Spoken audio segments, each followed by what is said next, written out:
Bienvenidos a la Mesa Redonda Global que organizan la Global Foundation for Democracy and Development, GFDD, y su institución hermana en la República Dominicana, la Fundación Global Democracia y Desarrollo, FUNGLODE. Nos encontramos en la ciudad de Washington, desde donde conversaremos con Luis Porto, asesor estratégico de desarrollo organizacional de la Organización de los Estados Americanos, OEA. Luis Porto, de nacionalidad uruguaya, es economista, escritor y profesor. Desde el 2015 ocupa el cargo de consejero estratégico de la OEA y anteriormente sirvió en cargos públicos dentro del gobierno de su país, Uruguay. Fue subsecretario del Ministerio de Relaciones Exteriores desde el año 2013 al año 2015, subsecretario del Ministerio de Economía y Finanzas entre el 2011 y el 2013 y presidente de la Corporación Nacional para el Desarrollo desde el 2010 al 2011. En el ámbito internacional ha trabajado en diversas organizaciones tales como la OEA, el Banco Interamericano de Desarrollo BID, el Programa de las Naciones Unidas para el Desarrollo PNUD, entre otros. Ha sido consultor internacional en Uruguay, Paraguay, Panamá, Honduras, Guatemala, Haití y consultor internacional para el Mercosur.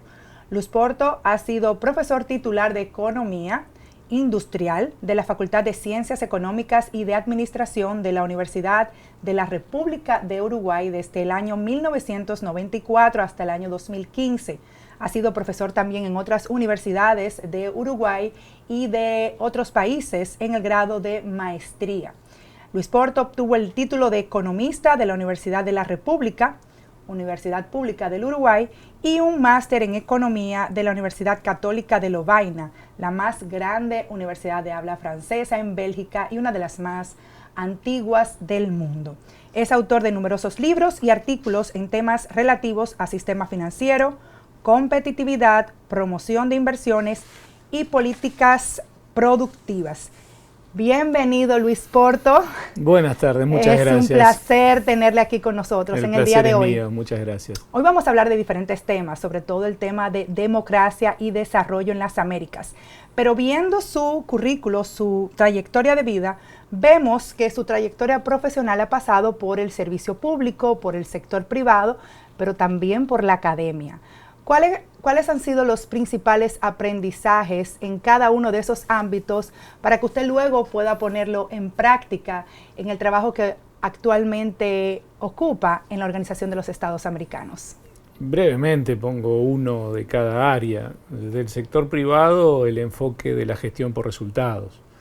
Uno cuando está dirigiendo una empresa privada, lo primero que le pregunta a sus gerentes es: ¿y con esto cuánto voy a ganar?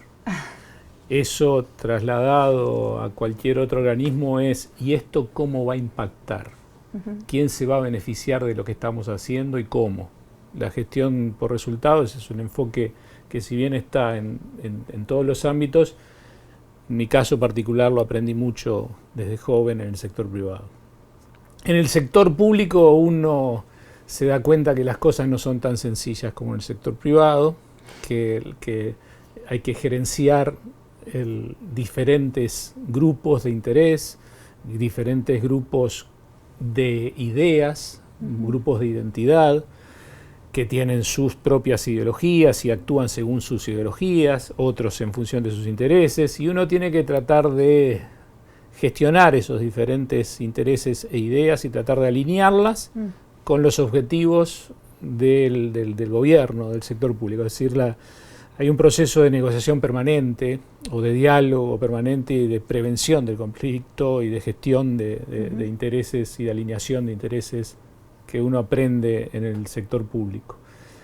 Y en el ámbito internacional y multilateral uno aprende a gestionar los tiempos. Todo es mucho más lento en el ámbito multilateral, implica múltiples negociaciones, al igual que en el sector público, pero ya no entre agentes, sino entre países que tienen, además de diferentes intereses, tienen diferentes culturas, tienen objetivos en común, tienen objetivos en conflicto, y uno tiene que tratar de encontrar los puntos de acuerdo en los objetivos en conflicto para poder avanzar y tratar de ir más rápido cuando hay objetivos en común. uno aprende a gestionar mejor los tiempos en los organismos multilaterales, uno aprende a ser más paciente. Me faltó la academia. La academia es, lo que yo aprendí en la academia es que para tratar de actuar tengo que tratar de tener un marco conceptual. No guiarme por la casuística, no guiarme porque en el caso de fulano o en el caso de mengano o en mi caso a mí una vez me pasó, eso no tiene por qué ser riguroso desde el punto de vista de la sociedad.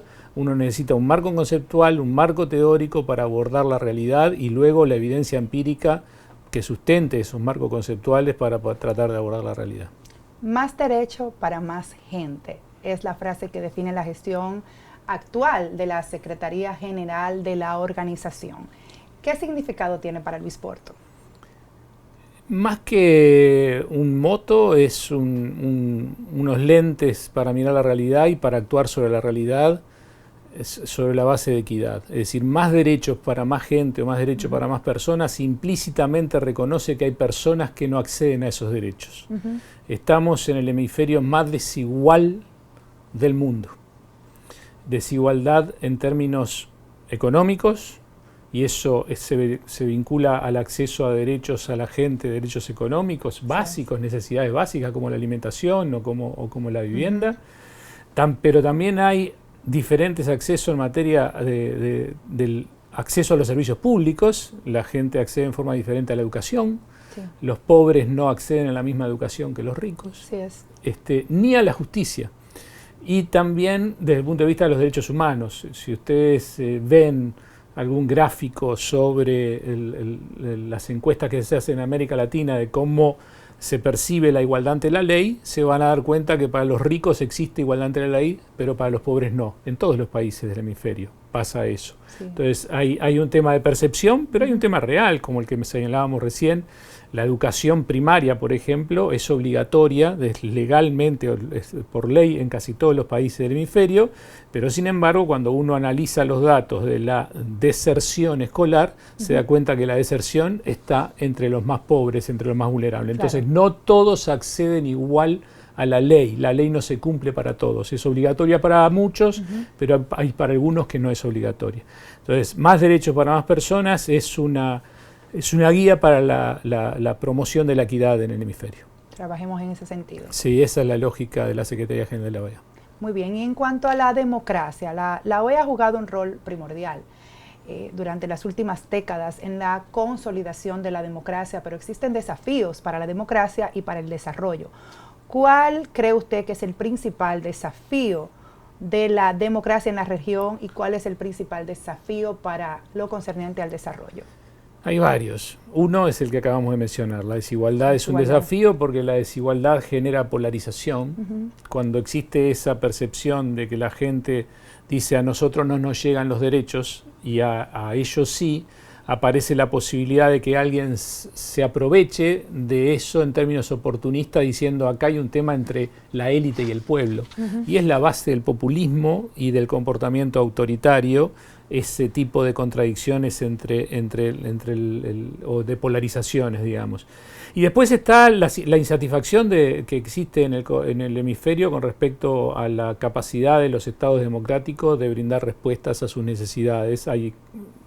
Volviendo a la academia, hay evidencia empírica de que la insatisfacción con la democracia, que es el principal desafío que tenemos que enfrentar, porque eso alimenta comportamientos autoritarios, la insatisfacción con la democracia se relaciona con, por ejemplo, con el pesimismo económico, es decir, eso significa que la gente no percibe en los estados democráticos la capacidad de dar respuesta a sus necesidades económicas, con la libertad de expresión, o con el acceso a la justicia y acceso a derechos. Entonces, la insatisfacción de la población con la capacidad de los estados democráticos de brindar respuesta a su acceso a derechos y a necesidades es junto con la desigualdad, son los dos principales desafíos que tiene para la democracia.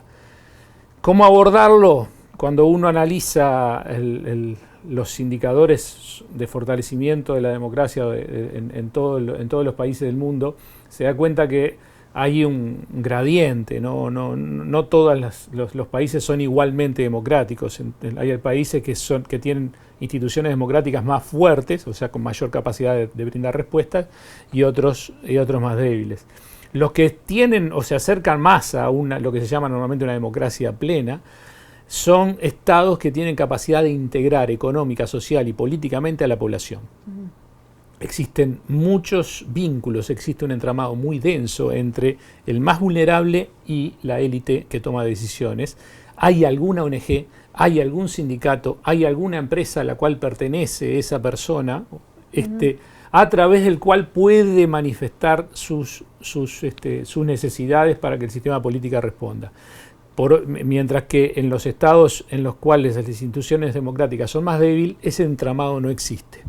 Existen las personas vulnerables que no tienen vínculos formales con la élite, en realidad lo tienen a través de caudillos locales en el territorio, digamos, pero no de organizaciones, de políticas, ni económicas, ni sociales, que le permitan canalizar sus demandas. La capacidad de integración económica, social y política de los estados es la forma de abordar esto, y eso se hace desarrollando la capacidad de los propios estados para movilizar recursos hacia los más vulnerables, de alinear los incentivos de los privados con los objetivos públicos, de diseñar e implementar mecanismos de compensación de poder, de check and balances. Eso es, hay una relación directa, de nuevo, en la evidencia empírica hay una correlación directa entre instituciones democráticas fuertes y existencia de check and balances, de contrapesos dentro del ejercicio de la democracia.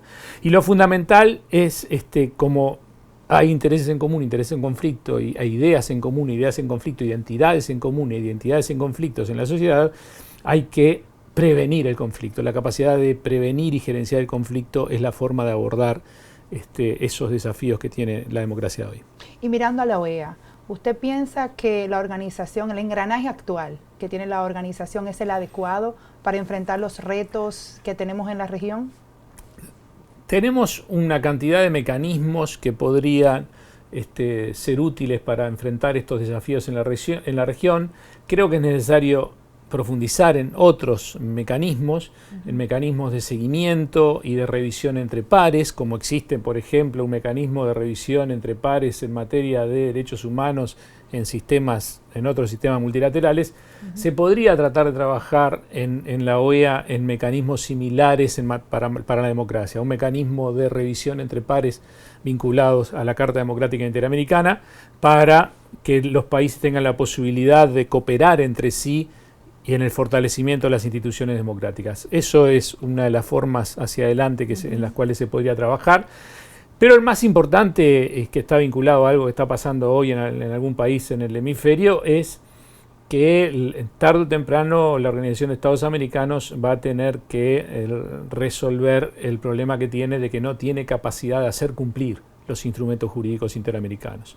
Hoy está pasando en Venezuela que no se cumple la Carta Democrática Interamericana, pero la OEA no tiene ningún mecanismo que no sea la persuasión para tratar de que se cumpla esa carta. Eso es un tema, el secretario general está tratando de poner sobre la mesa la posibilidad de ir hacia esquemas de otros organismos multilaterales, Naciones Unidas, con la responsabilidad de proteger, para que los países asuman esa responsabilidad de proteger en estos casos.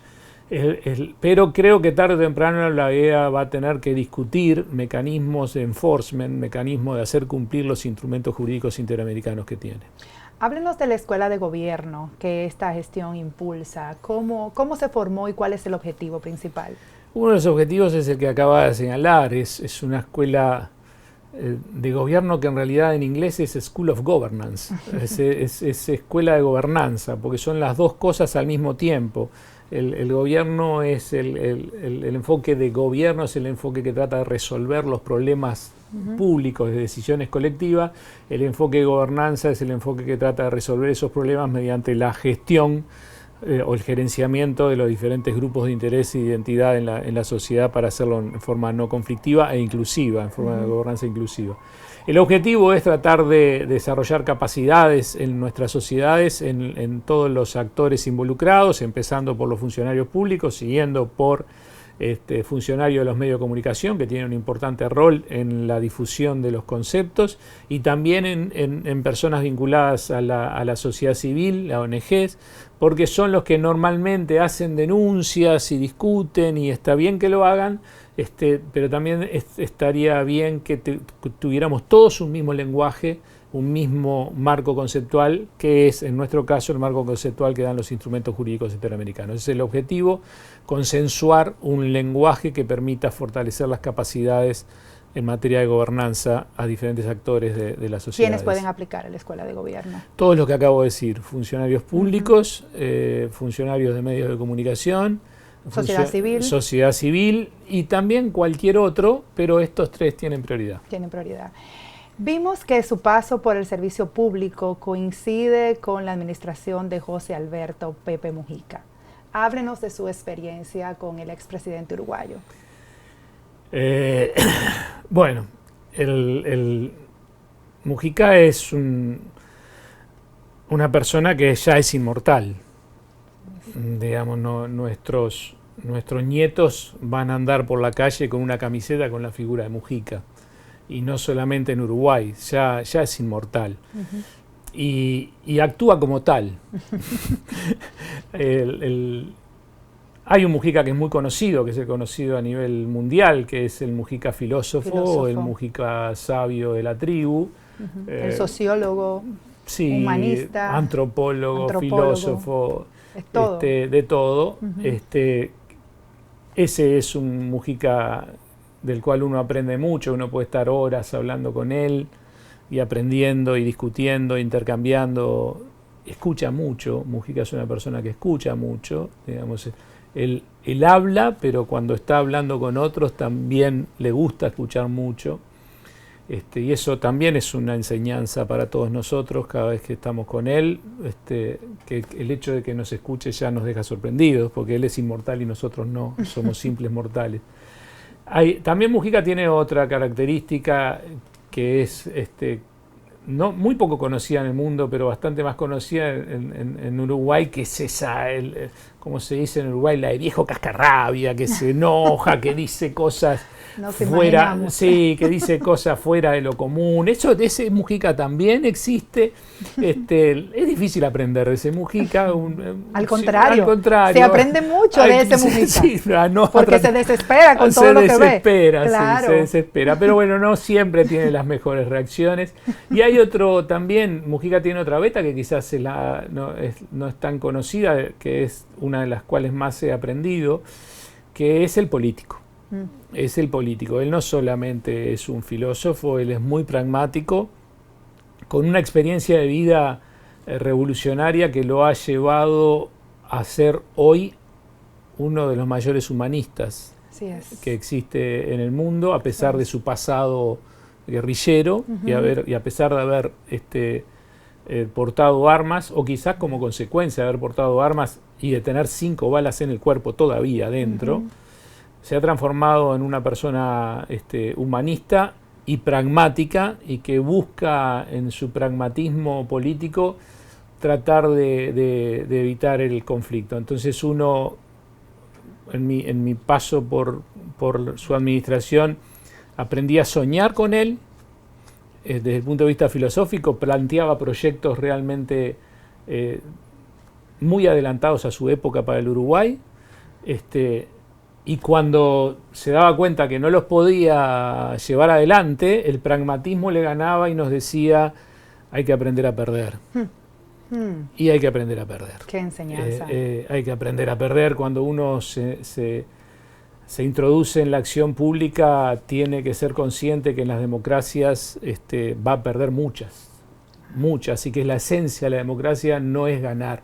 La esencia de la democracia es saber perder cuando la población o los grupos de interés o de identidad se enfrentan a uno y le pueden generar conflictos. Es preferible enlentecer el proceso y esperar un poco y ser pragmático antes que generar conflicto en la sociedad. Eso él hoy lo tiene muy presente y lo transmite, y bueno, creo que es alguna de las cosas que he aprendido de él. Bueno, imaginamos que debió de ser un gran honor trabajar con una personalidad como Pepe Mujica. Yo estoy muy agradecido, sigo teniendo una relación con él. Cuando voy a Montevideo siempre trato de hablar con él un rato y de intercambiar sobre los diferentes temas y trato de seguir aprendiendo. Estoy tremendamente agradecido de haber tenido esa oportunidad. Desde aquí nuestra más profunda admiración. Puedo confesar que una de las personas que más admiro y más respeto en las Américas a Pepe Mujica, como dices, al humanista, al filósofo, al sociólogo, al humano. Al inmortal. Al inmortal Pepe Mujica. Muchísimas gracias, Luis Porto, por estar con nosotros hoy en esta mesa redonda global. Ha sido un verdadero placer conversar contigo y esperemos tener la ocasión de hacerlo más a menudo. Luis Porto es consejero estratégico de desarrollo organizacional de la Organización de los Estados Americanos. Muchísimas gracias por habernos acompañado y a ustedes muchísimas gracias por su sintonía. Los esperamos en una próxima edición de esta mesa redonda global desde Washington.